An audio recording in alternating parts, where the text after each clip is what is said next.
Ukrainian ambassador to the United States. This is the chance for President Joe Biden to lay out his priorities before the newly sworn-in Congress.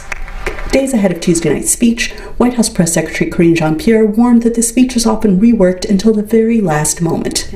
But she said, some topics are a safe bet. The significant economic progress we're seeing under his leadership, his economic vision that's building our economy from the bottom up and middle out, the historic pieces of legislation passed into law over the last 2 years, which are creating good paying middle-class jobs and delivering real results for people by fixing our roads, bridges, tunnels, lowering costs on everyday goods. But, says historian Jeremy Suri, this policy speech is also, and always, politicized.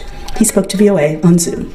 The politics matter for policy. So this is the opportunity the president has each year to try to set the agenda and to frame the public debate in ways that will benefit him and his party, but also hopefully create pressures toward the policy goals that he has. Suri said he expects Biden to revisit his previous remarks on the soul of the nation and what he sees as threats to democracy from the far right.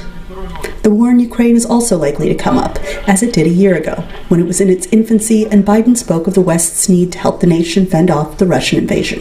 Biden has also said his administration wants new laws on abortion, gun violence, and police reform. But he faces a challenge. Congress holds the power to pass laws, and the opposition Republican Party now controls one of the two chambers.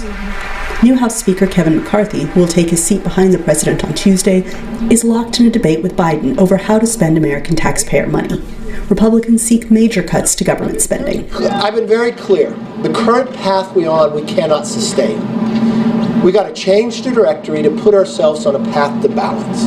How we get there will be our discussions. And Suri says people will be watching McCarthy's reactions as he sits behind Biden during the address. If he frowns, if he shows his displeasure, he looks dyspeptic. He looks like he's not cooperative. He looks like he's an extremist.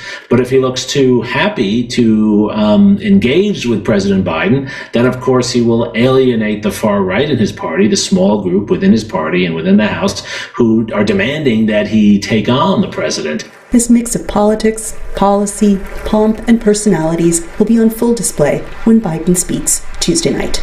Anita Powell, VOA News, Washington.